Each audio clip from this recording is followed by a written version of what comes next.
여러분 안녕히 주무셨습니까? 참 좋은 아침입니다. 오늘 3월 14일 목요일 말씀으로 드린 오늘의 번제 함께 합니다. 에스겔서 16장 말씀 굉장히 길어요. 63절까지 있습니다. 우리는 15절에서 22절까지만 같이 읽겠습니다. 15절 시작. 그러나 네가 네 화려함을 믿고 네 명성을 가지고 행음하되 지나가는 모든 자와 더불어 음란을 많이 행함으로 네 몸이 그들의 것이 되도다.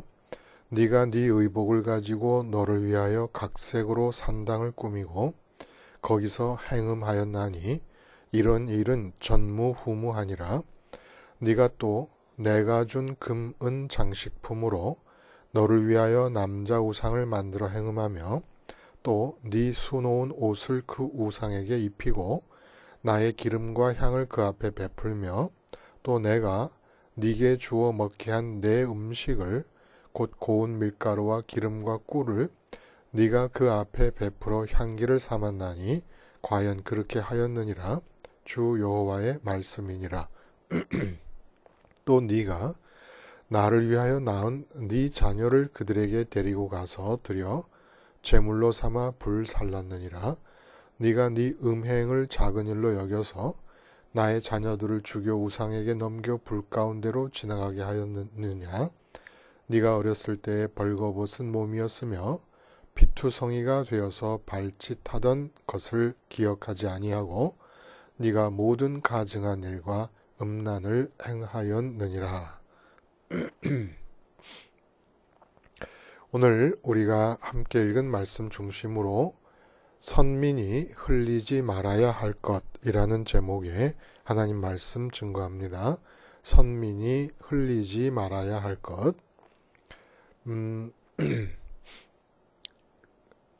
요즘은 너무 자주 보게 되니까 그렇게 대단한 반응이 나타나지가 않게 됩니다만은 처음에 이 글귀를 봤을 때 정말 혼자 얼마나 키키득대면서 웃었는지 몰라요. 그 휴게소 화장실, 남자 화장실 소변기 위에 붙여진 글귀입니다. 남자가 흘리지 말아야 할 것은 눈물만이 아니다. 그 소변기 앞에 서 있는데 이 글이 보이면 그게 무슨 뜻이겠습니까? 그래서 남자는 눈물을 흘리면 안 된다는 것은 이게 도대체 호랑이 담배 피던 시절의 남자상을 염두에 두고 있는 얘기가 아닌가 하는 생각이 들어요.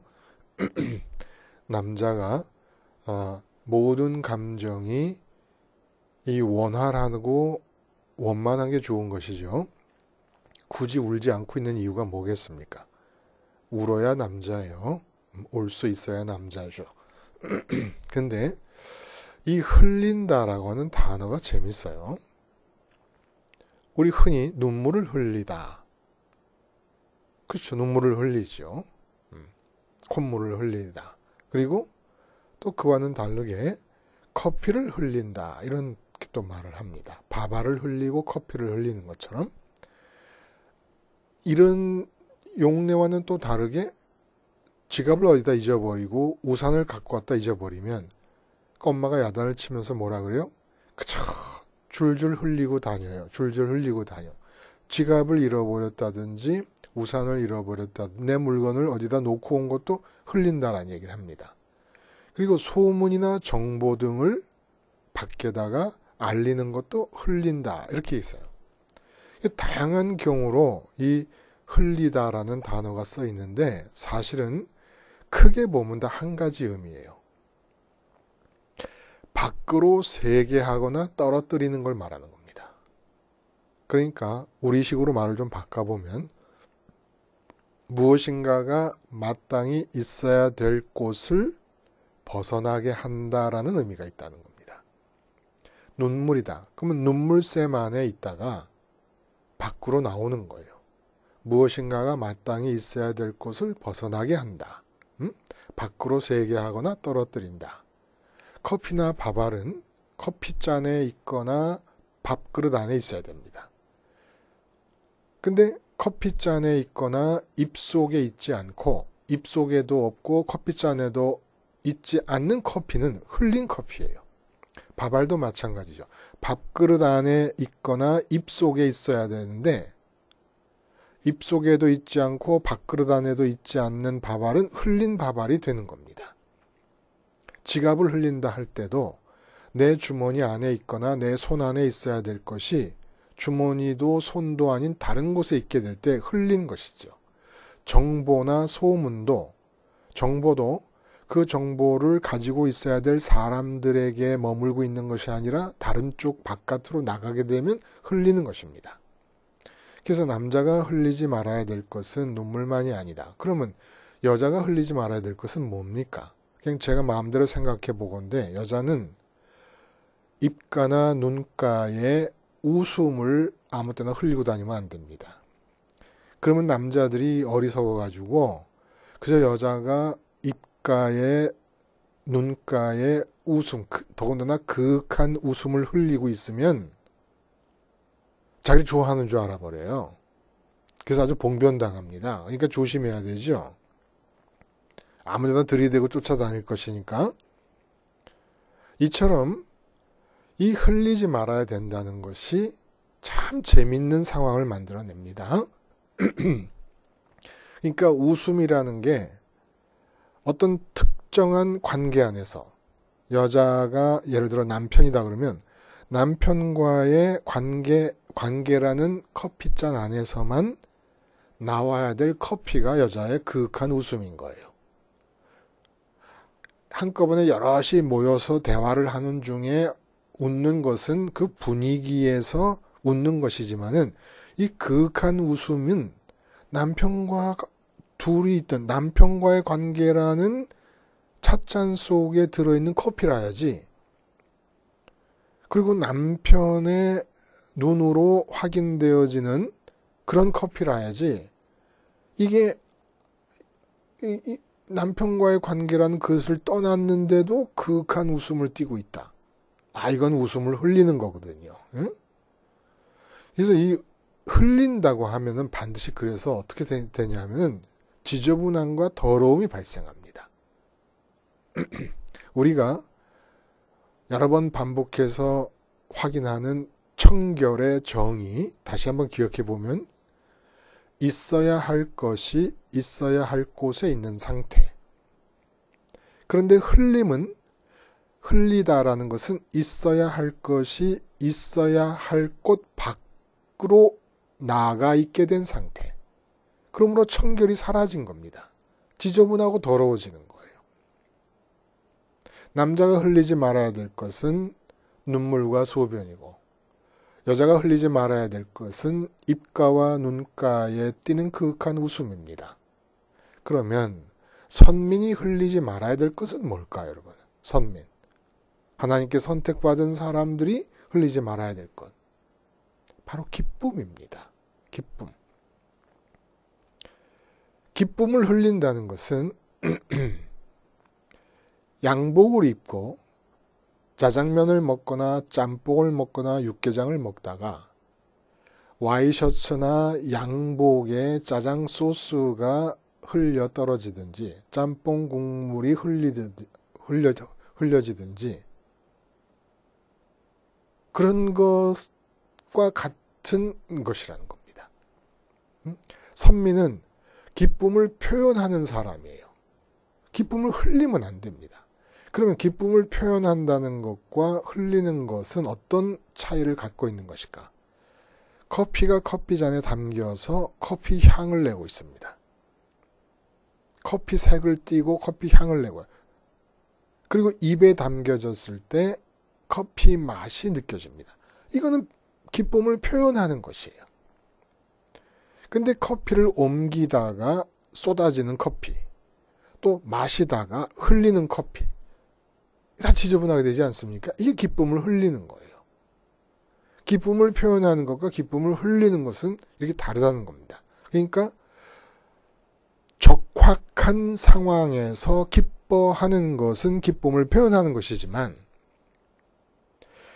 기쁨이 나타나면 안 되는 곳에서 나타나는 것은 흘리는 것이라는 거예요. 그래서 오늘 본문을 보면 선민이 기쁨을 흘리는 것을 하나님이 얼마나 싫어하시는가를 보여주시는 본문입니다. 왜 하나님은 그토록 기쁨을 흘리는 것을 싫어하는 것일까? 기쁨을 흘리는 것이 바로 영적인 행음이기 때문에 그렇다는 겁니다. 영적인 간음이기 때문에. 영적인 행음이라고 하니까 종교적인 영역 안에서만 통하는 얘기다라고 생각할 수 있을지 몰라요. 아니요, 천만에.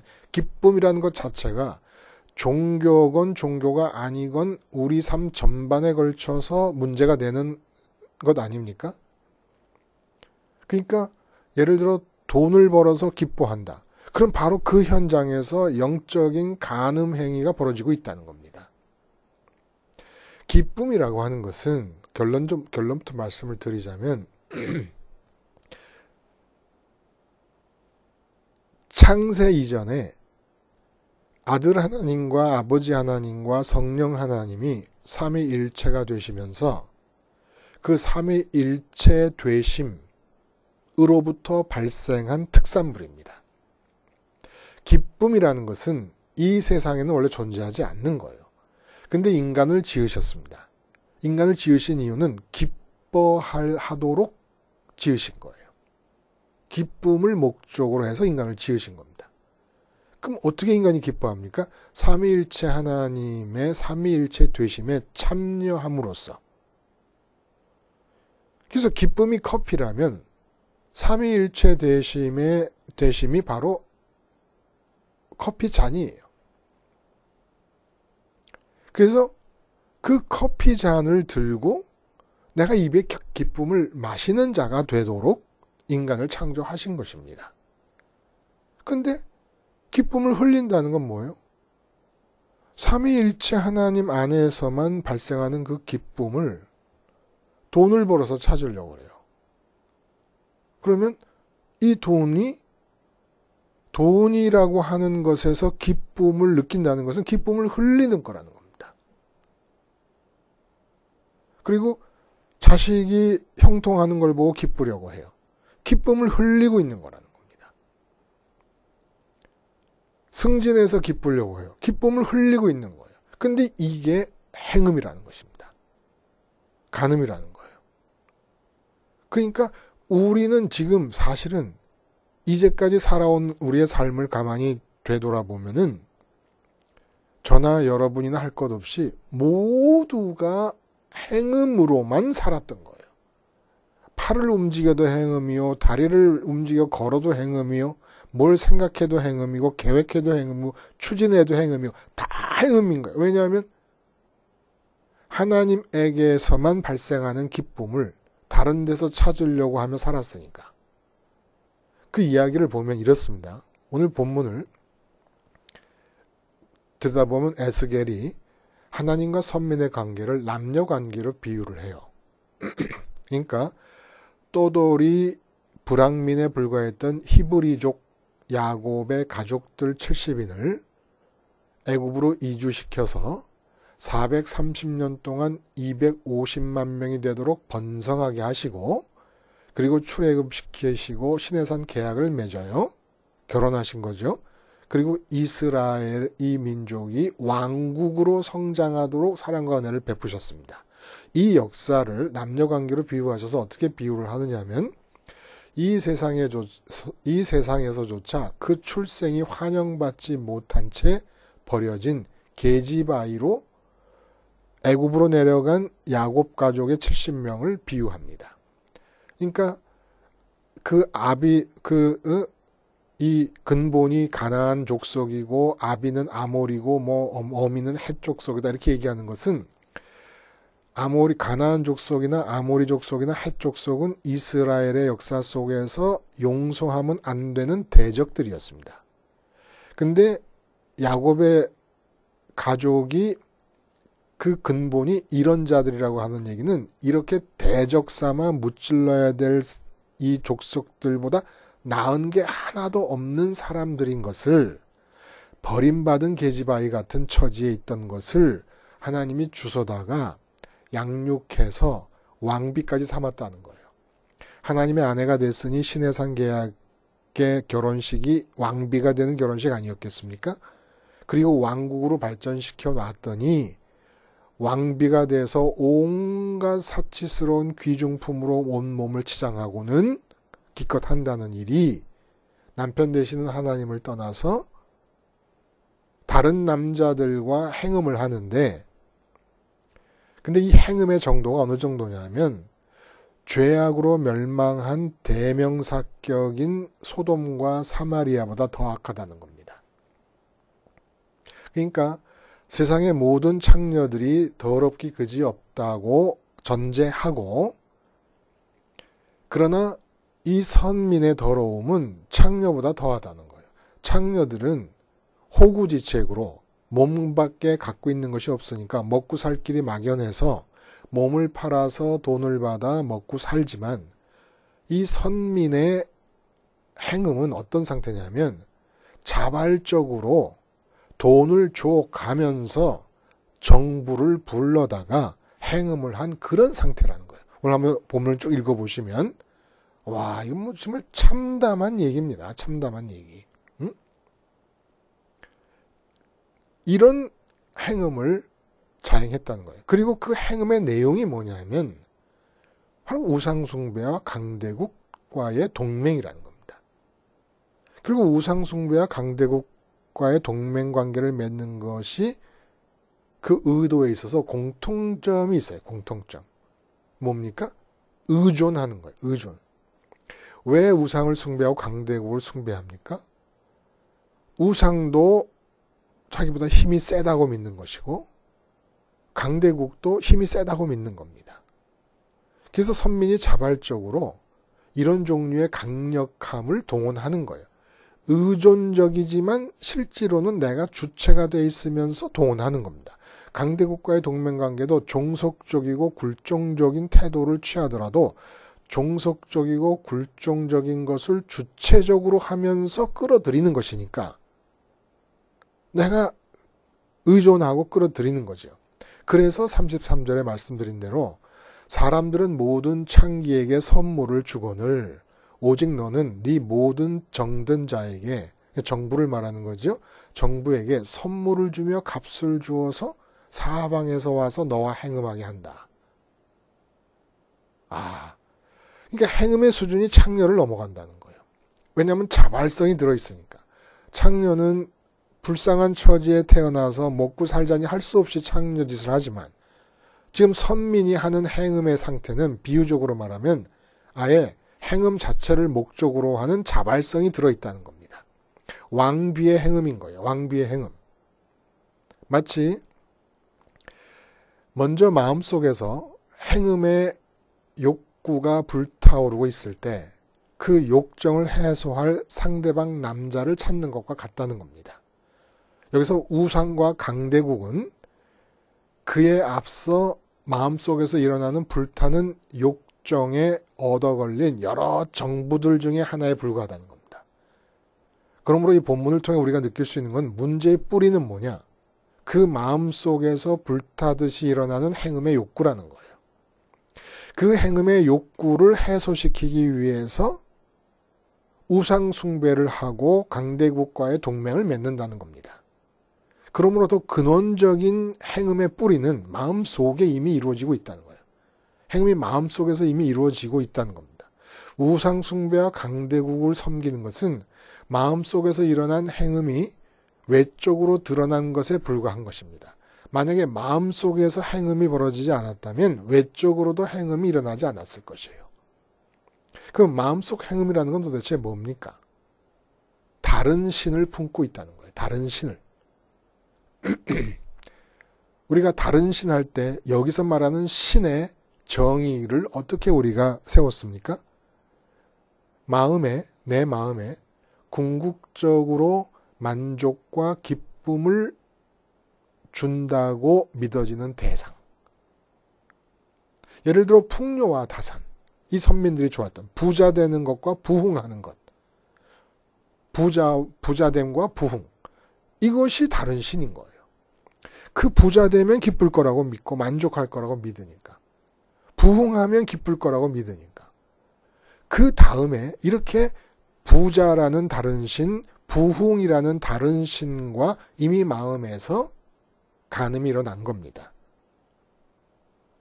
그리고 나서 왜 바깥에서 그 마음 속에서 일어난 간음을 따라 부자 되고 부흥하기 위해 실천하는 그 다음 단계의 행음이 바로 우상숭배와 강대국과의 동맹관계에 맺기였다는 겁니다. 그러므로 행음의 시작과 뿌리는 우상숭배와 강대국과의 동맹이 아니라 마음속에 다른 신을 두는 것이에요. 하나님 이외의 대상에서 신이라는 것은 궁극적인 기쁨과 만족을 주는 대상입니다. 근데 다른 신은 하나님 이외의 궁극적인 만족과 기쁨을 얻을 수 있다고 믿는 대상이 다른 신이에요. 이것이 바로 행음의 원천이라는 겁니다.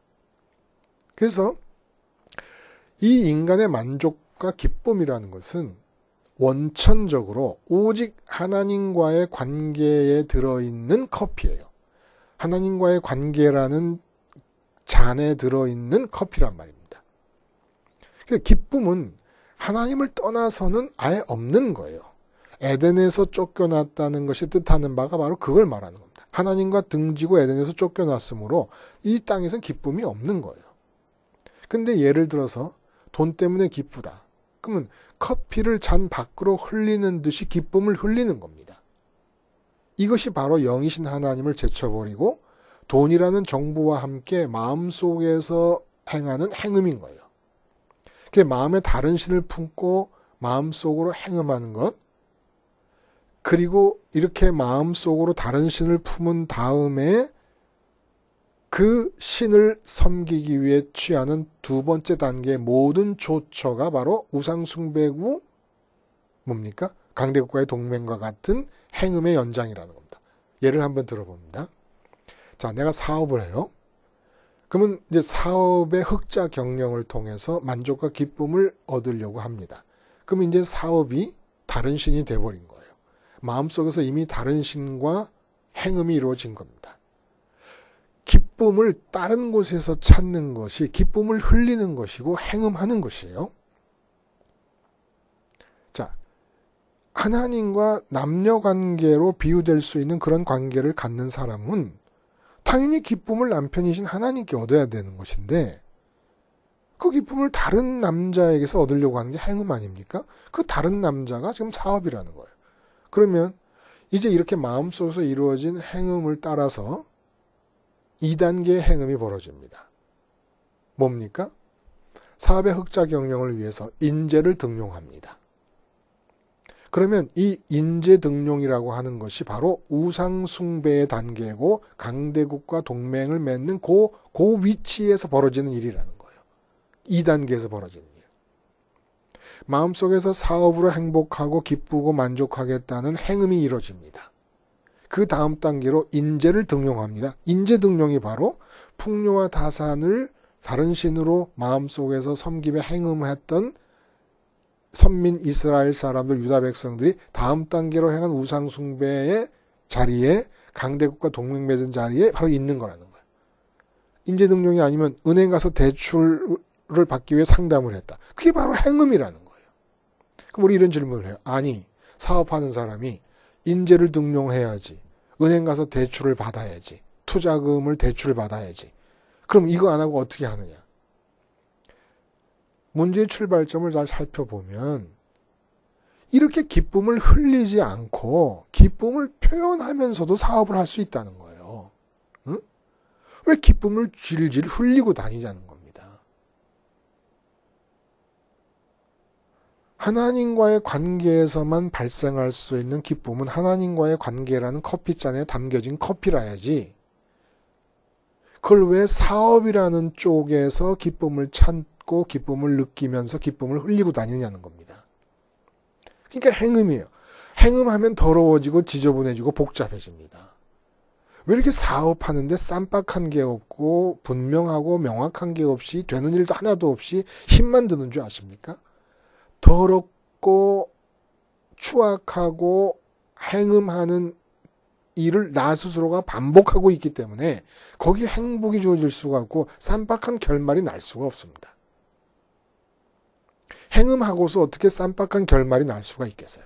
복잡하고 지저분하고 머리끄댕이 잡고 싸우는 일만 남아있는 것이죠. 똑같다는 거예요. 기쁨을 흘리면 짬뽕 국물 먹다 와이셔츠에 흘린 것처럼 지저분하고 더러워지는 거예요. 육개장 국물 흘리듯이, 김치 국물 흘리듯이 흘리는 기쁨으로는 쾌청하고 즐거운 참 기쁨을 얻을 수가 없습니다. 그래서 이 사업뿐만 아니라 자녀의 문제도 마찬가지예요. 회사에 다니는 사람들의 이 회사원의 승진이다. 그러면 자녀의 형통이나 승진이 다른 신이 돼버려서 이미 마음속에서 행음이 일어나고 있습니다. 그러면 자녀를 형통하게 하겠다고 좋은 학원을 알아보잖아요. 그러면 그것도 행음이에요. 그게 우상숭배의 단계에 나타나고 있는 강대국과 동맹을 맺고 싶어하는 단계에 나타나는 바로 그 그 행음이라는 겁니다. 마음속에서 행음이 이루어지고 그 다음 단계로 행동으로 나타나는 모든 것은 다 행음. 말과 행동, 계획, 추진 모든 게 다 행음이 돼버리는 겁니다. 승진도 마찬가지예요. 심지어는 목사님들도 교회 예배당 건축이 기쁨이다. 그러면 행음을 한 거예요. 그다음에 예배당 건축을 하기 위해서 교인들에게 헌금을 많이 하도록 하는 모든 설교는 행음하는 설교입니다. 그러니까 이 영적인 행음이라는 것이 어디 저기 종교적 영역 한쪽 구석에 처박혀 있는 것이 아니라 우리 삶 전반에 걸쳐서 지금도 이방인들은 하나님을 모르는 이방인들은 모든 눈에서 눈을 뜨고 저녁 때 잘 때까지 하는 모든 일이 다 행음인 거예요. 다 끝없이 지저분하게만 짬뽕 국물 흐른 와이셔츠에 김치 국물 흘리고 육개장 국물 흘리고 짜장면 소스 흘리고 간장 흘리고 된장 흘리고 계속해서 지저분함을 쌓아가는 삶을 살아가고 있다는 겁니다. 그럼 어떻게 행음 없는 삶이 가능한 것인가? 이게 바로 선민에게 주어진 특권이고 기회였다는 거예요. 예수님을 한번 봐요. 예수님이 공생애를 사실 때 인간으로 사시지 않으셨습니까? 인간으로서 삶을 사셨어요. 근데 예수님은 먼저 삼위일체 되심을 금강석, 다이아몬드처럼 견고히 하신 상태에서 삶을 살아가십니다. 자, 베드로를 만났어요. 베드로를 만날 때 예수님은 베드로와의 관계에서 기쁨을 얻을 생각을 안 하십니다. 그러면 기쁨을 흘리는 거예요. 베드로라는 인간과의 관계에서는 기쁨이 발생할 수가 없어요. 그래서 베드로를 만나기 전에 이미 마음에서 베드로를 만나서 내가 제자를 삼음으로 기뻐야지 했다면 예수님도 마음속에서 행음을 하신 것이 돼버려요. 그런데 예수님이 그러실 리가 있습니까? 삼위일체 되심을 다이아몬드의 단단함처럼 단단히 이루고 유지하고 계시는 상태인 거예요. 그러니까 베드로가 뭘 해도 예수님의 이 삼위일체 되심 안으로 뚫고 들어올 수가 없습니다. 그러니까 이 삼위일체 되심 안에서 기쁨이 발생하니까 기쁨이 다른 데로 흘러가지를 않는 겁니다. 그런데 예수님을 통해서 그 삼위일체 안에서 이루어진 기쁨과 교류되어지고 있는 기운과 아버지로부터 주어지고 받고 계시는 능력이 표현되고 있는 거예요. 이게 바로 행음하지 않고 사는 삶이라는 겁니다. 그러니까 예수님은 바리새인을 만나서 그 바리새인과 논쟁을 벌일 때도 삼위일체 대심이 무너지질 않는 겁니다. 삼위일체 대심이 무너지지 않으니까 기쁨이 바깥으로 나가질 않는 거예요. 바리새인과 싸워서 이기시는 일에서 기쁨을 얻으시려고 했다 그러면 기쁨을 흘리시는 게 돼버리는 거죠. 근데 예수님이 그러실 리가 없죠. 삼위일체 대심을 끝까지 유지해 나가십니다. 그냥 기쁨은 기쁨의 잔에 담겨 있어요. 흘리지 않아요.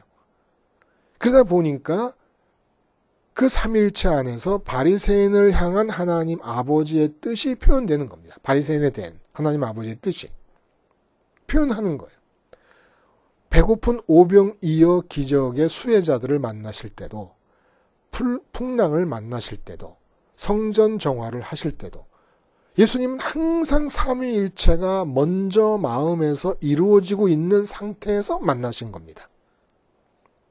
그러니까 예수님의 기쁨은 커피잔을 벗어나서 흘려지지 않는 기쁨이에요. 그러니까 기쁨이 표현되는, 커피잔에 담긴 커피가 향을 발하듯이 기쁨을 표현하고 계시는 것이죠. 하늘의 기운을 표현하고 계시는 것이고, 그 예수님의 구원자 되심과 메시아 되심도 이 삼위일체 되심을 금강석처럼 굳건히 유지하시는 상태였기에 가능했다는 겁니다. 그래서 예수님을 붙잡으면 어떤 일이 일어납니까? 예수님을 붙잡고 놓지 않는 거예요. 응? 비유적으로 말하면 예수님이 막 바지 가랭이를 붙잡고 있는 나를 막 떼려고 하셔도 그러실 리도 없지만, 떼려고 하셔도 떼어지지 않을 만큼 굳건하게 예수님을 붙잡는 겁니다. 그러면 어떻게 해요? 우리 마음이 삼위일체에 참여해서 사위일체를 이루는 겁니다. 이렇게 삼위일체에 참여된 마음의 상태, 사위일체가 아니면 기쁨은 주어지지 않아요. 근데 마음속에서 이 삼위일체 대신 하나님께 예수님 붙잡고 참여하는 대신에 덥석 겁도 없이 다른 것을 막 잡아 끌어당기는 겁니다. 이게 있으면 기쁘다, 저기 있으면 기쁘다. 그렇게 해놓고는 이 기쁨의 이 일을 잘 이루기 위해서는 두 번째 단계로 우상숭배나 강대국의 동맹과 같은 이런 것이 필요하다, 저런 것이 필요하다. 그러니까 온통 천지가, 삶이 전체가 다 행음이 되어버리는 겁니다. 마음속에서 행음이 일어나면 생각하고 말하고 행동하는 모든 게 다 행음이 되어버린다는 거예요. 그리고 그 행음이 일어난 상태에서 생각하잖아요. 마음이 한없이 더러워지는 거예요. 내 삶이 한없이 더러워지는 것이고, 더러움이 죄악인 거예요. 자, 그러면 내가 마음속에서 삼위일체 하나님에게 참여합니다. 그 사위일체를 이뤘어요. 그 현장이 기쁨의 현장이고 만족의 현장이고 다른 곳에는 없어요. 다른 곳에는. 왜냐하면 기쁨과 만족은 거듭 말씀드리지만 삼위일체 되심의 특산물이에요. 삼위일체 되심이 뭐예요? 예수님 안에 아버지가 들어오시고, 예수님이 아버지 안에 들어가시고, 아버지 안에 계신 예수님이 성령님이고, 예수님 안에 계신 아버지가 성령님이십니다. 그래서 일체가 되시는 거예요. 그래서 서로가 서로 안으로 들어가시니까 만족이 생겨요. 그리고 기쁨이 생기는 겁니다. 근데 이런 하나님과 아들이 성령님을 통하여 일체가 되심 속에 우리를 참여시키는 거예요. 놀라운 일 아닙니까? 그렇게 되면 그 삼위일체 하나님의 계획 속에 있던 것이 표현되는 거예요. 기쁨뿐만 아니라 그 기쁨의 분위기 속에서 구체적인 계획이 표현될 때 이러이러한 사업을 해야 되겠다 해서 사업을 시작하는 겁니다. 근데 사업에서 기쁨을 찾으려 하지 않아요. 사업에서 기쁨을 찾으려 한다는 것은 이미 마음에서 사업이 다른 신이 돼서 행음이 일어난 것이고, 그 다음에 그 사업을 잘하기 위해서 조처를 취하는 두 번째 단계들은 다 우상숭배고 강대국과의 동맹을 맺는 것과 같은 행음이라는 겁니다. 이 두 번째 단계가 행음이라는 거예요. 근데 삼위일체 하나님 안에 참여해서 사위일체를 이룬 덕분에 하나님의 삼위일체 안에서 정해져 있던 하늘의 뜻 계획이 나타나면서 사업을 시작하면 인재를 등용하는 것도 하나님이 하시는 것이에요. 그건 하나님의 뜻의 표현이고 하늘 기운의 표현이고 기쁨의 표현입니다. 삼위일체에 참여한 사위일체, 사위일체에서 발생하는 기쁨과 만족의 표현인 거예요. 인재를 등용할 때도 내가 써먹으려고 등용하는 게 아니라 등용되어지는 그 인재에게도 기쁨이 될 수 있기 위하여 인재를 등용하는 겁니다. 은행 가서 대출을 상담을 해도 이 기쁨이 표현되는 거예요. 마음속에서만 하나님의 삼위일체에 참여해서 기쁨과 만족으로 내 마음이 채워지면 행하는 모든 것이 기쁨의 표현이고 만족의 표현이고 하늘의 표현입니다. 근데 마음속에서 하나님 삼위일체에 참여하는 대신에 엉뚱한 것을 붙잡고 기쁘려 하면 기쁨을 흘리는 것이고, 기쁨은 그런 데 있는 것이 아니니까. 자녀에게 기쁨이 있겠습니까? 돈의 기쁨이 있겠습니까? 건강의 기쁨이 있겠습니까? 승진의 기쁨이 있겠습니까? 기쁨은 원래 삼위일체의 특산물인데, 근데 마귀에게 속아가지고 그런데 기쁨이 있는 줄 알고 마음으로 붙잡으면 행음이 일어나고, 마음에서 붙잡은 것을 잘 이루기 위해서 행동하는 두 번째, 세 번째 단계는 모두가 우상숭배고, 하나님이 그렇게 싫어하시는 강대국에 대한 의존이 일어났던 그 단계의 두 번째 단계의 행음이 된다는 겁니다. 행음하면서는 행복할 것을 기대하지 마세요. 한순간 마음에 원하는 대로 잠깐 이루어질 때 짜릿함이 있을지 모르지만 그 짜릿함은 반드시 10배, 100배의 혼돈과 공허와 흑암으로 바뀌어서 내게 되돌아올 것입니다. 무서운 거예요. 이거 무서운 거예요. 근데 무터로 이런 짓을 해요, 우리가. 그럴 필요가 없잖아요. 그래서 이 마지막에 보면 그 마지막 63절, 62절, 60절 이하에 보면은 새 언약에 대한 말씀을 하십니다. 새 언약. 어렸을 때 너를 주워올 때를 생각해서 그때 그 아무 죄도 짓지 못하고 불쌍하게 버려졌던 그 인격의 알맹이는 내가 다시 끌어다가 죄악은 다 떨쳐버리고 죄악은 심판을 통해 다 떨쳐버리고 인격의 알맹이만 가져다가 새 언약으로 다시 시작하겠다. 그때 새 언약이 뭐냐? 예수 그리스도의 십자가입니다. 그냥 다른 신으로부터 우상 숭배가 둘째 계명이고 하나님의 이름을 망령되이 일컫지 말라는 건 하나님조차도 우상 숭배하는 것을 말해요. 하나님의 이름을 망령되이 일컫는 것은 그 다음에 안식일을 지켜라 계명이 쭉 있고 율법이 있지 않습니까? 이 모든 계명과 율법을 다 뒤로 제쳐놓으시고 한 가지만 하라는 게 새 언약이에요. 한 가지. 뭐냐? 십자가에서 죽은 예수님만 마음으로 지속적으로 바라봐라. 지속적이라는 게 중요합니다. 사순절 때만 바라보거나 해당되는 본문의 십자가가 나올 때만 바라볼 것이 아니라 지속적으로 시장에서건 가정에서건 학교에서건 무엇을 할 때든 간에 지속적으로 십자가를 바라보는 거, 요 한 가지 조항만 이루어내면 된다는 게 새 언약입니다. 그러면 십자가만 바라보는 이 한 가지, 모든 율법과 계명을 다 잊어버려도 상관없으니까 요거 하나만 지키면 모든 율법과 계명이 다 지켜진다는 거예요. 십자가를 바라보는 게 뭡니까? 꼭 모세가 구리뱀에 매단, 아니 그 장대에 매단 구리뱀을 드는 것처럼 예수님이 장대인 십자가에 매달려 죽으셨으니까 그 구리뱀 장대를 바라보는 자마다 나을 거라 그랬으니까 십자가를 바라보면 되는데, 십자가를 바라보면서 이 세상에 대해서는 내가 죽었다고 믿는 겁니다. 세상에 대해서 죽었다는 게 뭐예요? 이 세상에서 자꾸 기쁨거리를 붙잡으려고 하는 내가 죽으면 되는 거예요.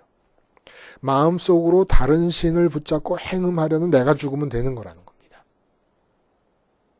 그 내가 십자가에서 주님이 죽으심을 통해 함께 죽었다는 고백만 계속하면 내 마음은 부활하고 승천하신 주님 따라 삼위일체에 참여할 사위일체를 이룰 것이고,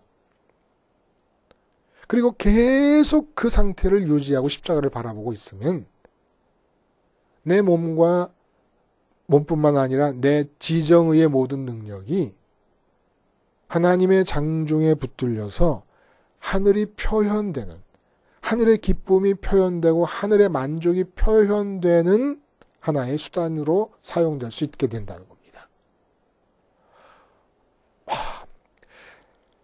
말을 해도 말씀을 전하고 또 전하고 또 전해도 너무너무 신나는 일 아닙니까? 십자가만 늘상 지속적으로 계속해서 항상 쉬지 말고 범사에 바라보고 있으면 항상 십자가를 바라봐야 항상 기쁠 수 있고, 하나님 때문에 사유일체가 되니까 범사의 십자가를 바라봐야 범사에 감사가 나오는 것은 범사에 하늘이 표현되고 있으니까, 하늘의 기쁨이 표현되니까. 이렇게 살 삶을 이 세상에서 아무거나 기쁨거리를 붙잡고 마음속에서 행음을 해놓고 그 다음부터 나타나는 모든 행동이 다 행음인데 계속 더러워지고 또 더러워지고 또 더러워지고 또 더러워지는 삶을 사는데 거기에 무슨 유쾌한 순간이 올 것을 기대할 수가 있겠냐는 겁니다. 유쾌하고 쾌청하고 신나고 신바람 나는 그런 삶이 어떻게 가능하겠냐는 거예요. 돼지우리에서 뒹굴면서 어떻게 그게 유쾌하게 될 수가 있겠냐는 겁니다. 우리 이렇게 살 필요가 없어요. 살 필요가 없어요. 응? 선민이 흘리지 말아야 할 것. 기쁨입니다. 기쁨. 왜 기쁨을 흘려? 다른 신을 붙잡으니까. 요거만 있으면 기쁠 거라고 믿는 이 믿음을 십자가에서 죽여버리는 겁니다. 아니에요. 속임이에요. 속임. 돈 10억 벌면 기쁘다. 이건 속임수입니다. 속임수. 기쁨을 흘리게 하는 마귀의 전략이에요. 행음하게 하는, 마음속으로 행음하게 하는. 자녀가 어떻게 되면 기쁠? 아니, 천만에요. 천만에요. 그럴 리가 없습니다. 오히려 자녀가 어떻든 재정 상태가 어떻든 건강 상태가 어떻든 마음이 멀쩡하다면 삼위일체에 십자가 붙잡고 참여하면 되는 겁니다. 우리 이렇게 살아요, 여러분. 응? 같이 여러분이나 저나 우리 좀 이렇게 사위일체가 돼서 기쁨 흘리지 말고 그래서 마음의 행음을 근절시켜서 외적으로도 행음이 근절된 상태에서 오직 하늘의 기쁨이 표현만 되는 그런 삶을 한번 같이 살자고요. 예? 기도하시겠습니다.